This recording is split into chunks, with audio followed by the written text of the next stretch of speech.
আলাইকুম দর্শক, আজকে আমি বানাবো গুঁড়া দুধে কালো জাম মিষ্টি। 1 কাপ এখানে আমি গুঁড়া দুধ নিয়েছি, ফুল ক্রিম আমি নিয়েছি, নিরো দুধ, আর এখানে 3 চামচ আছে ময়দা, আর 1 চামচ দিয়ে দিলাম বেকিং পাউডার, বেকিং সোডা নয়। ঘি দিচ্ছি 1 চা চামচ, আবার 1 চা চামচ, মানে 2 চামচ আমি ঘি দিয়ে দিলাম। এখন এগুলো ভালো করে চেপে চেপে মেখে নিব, আর বেকিং পাউডারটা যেন মিক্সড হয় এই জন্য ভালো করে আমি চেপে চেপে মেখে নিব। প্রতিটাই গুঁড়া দুধ আর ময়দার সঙ্গে যেন ভালোভাবে মাখানো হয়। এখন আমি লিকুইড দুধ, গরুর দুধ, আমি স্বাভাবিক রুম টেম্পারেচারে থাকা দুধ আমি দিচ্ছি এখানে 6 চামচ। আমি লাগলে আরও দিব পরে।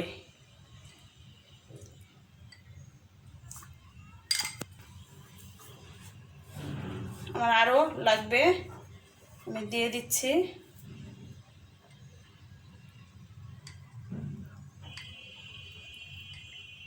আর 3 চামচ দিলাম।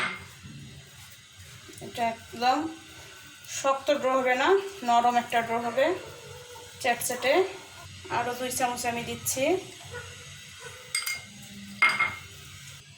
এতে দর্শক এরকম একটা চ্যাটচ্যাটে ড্রো হবে, এটা শক্ত হওয়া যাবে না। এটা আমি কিছুক্ষণের জন্য, পুরো 10 মিনিটের জন্য রেস্টে রেখে দেব।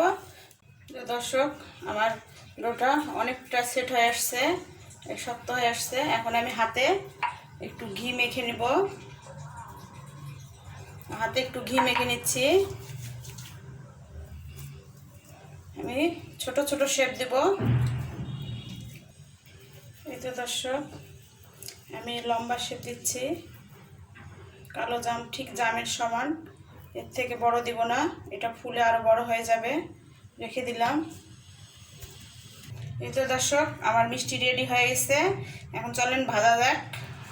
এই তো দর্শক আমি চুলায় প্যানে তেল বসিয়ে দিয়েছি, আর এই যে তেলটা হালকা কুসুম গরম। এই অবস্থায় আমি এখন মিষ্টিটা দিয়ে দিব, একটা একটা করে সব মিষ্টি দিয়ে দিব। বেশি গরম তেলে দেওয়া যাবে না, চুলার আঁচটা আছে লো মিডিয়ামে, একদম লো মিডিয়ামে। দর্শক এভাবে আমি প্যানের হ্যান্ডেল ধরে ঘোরাচ্ছি, নাহলে নিচে লেগে যেতে পারে। আর এই অবস্থায় মিষ্টিটা উল্টে দেওয়া যাবে না। আবার তেলটা এইভাবে ঝাঁকি দিলেও মিষ্টিটা যেন নড়াচড়া করতে পারে, সেভাবে দিতে হবে।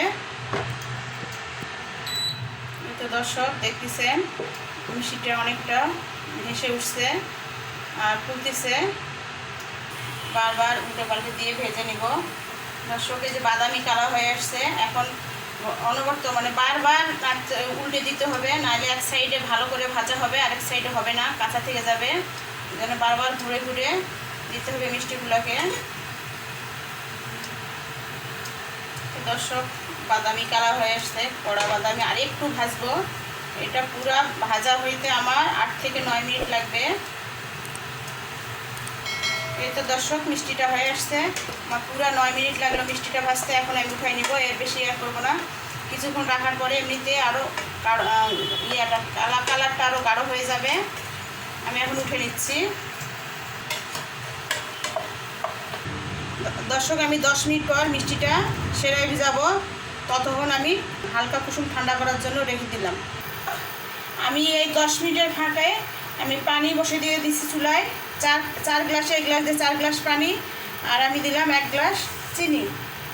দর্শক আমি একটা লেবু চিপে দিচ্ছি, চিনির মধ্যে যদি কোনো ময়লা থাকে সেটা পরিষ্কার হবে, এই জন্য লেবুটা আমার দেওয়া। এবং রসটাও, যে শিরাটা যেন শক্ত না হয়, মানে মিষ্টিটা শক্ত হওয়ার ভয় থাকবে না, এই জন্য আমি দিয়ে দিলাম একটা লেবুর চাকা।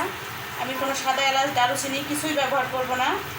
এটা ভালো করে ফুটাবো 2 থেকে 3 মিনিট, বলক আসলে তারপর।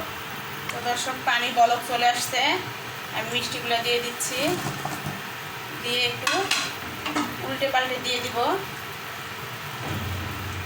5 মিনিটের জন্য ঢেকে রেখে দিলাম। ঢাকনার যে ফুটাটা ছিল সেটা আমি দর্শক বন্ধ করে দিয়ে দিছি। দর্শক দেখতেই পাচ্ছেন মিষ্টিটা ফুলে ডাবল হয়ে গেছে। যে এখন আমি চুলা এখন বন্ধ করে দিচ্ছি। আমি 2 ঘন্টা পর মিষ্টিটা ঠান্ডা স্বাভাবিক হলে আপনাদের কেটে দেখাবো। 6 ঘন্টা বা সারা রাত রাখলে আরও ভালো হয়। আমার যেহেতু হাতে সময় কম, আমি 2 ঘন্টা পর দেখাচ্ছি আপনাদের। 2 ঘন্টা পর ঠান্ডা হওয়ার পর আমি মিষ্টিটা এই যে আপনাদের দেখাচ্ছি কতটা নরম তুলতুলে হয়েছে, যে দেখতেই পাচ্ছেন। মিষ্টিগুলা শিরা থেকে উঠে নিচ্ছি। আমি কিছুটা পরিমাণ মাওয়া নিয়ে নিছি, এখন আমি মিষ্টিগুলা মাওয়ায় গড়িয়ে নিব।